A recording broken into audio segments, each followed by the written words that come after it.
Welcome. In front of me is a OnePlus 7 Pro, and I will show you how to enter the Fastboot mode on this device.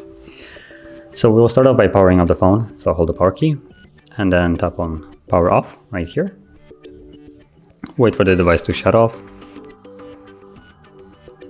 And once it's off, we'll hold power key and volume down. So power, volume down right here together. Okay, can let go. And if you have some kind of lock screen set up, you will need to put in either the password or the PIN. So I'm gonna put mine.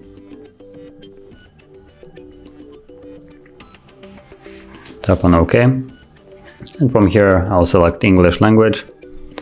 And then go to Advanced. And you'll see Reboot to Fastboot. So tap on it.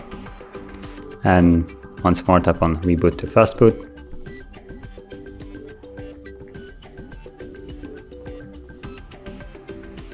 And now we're in Fastboot mode.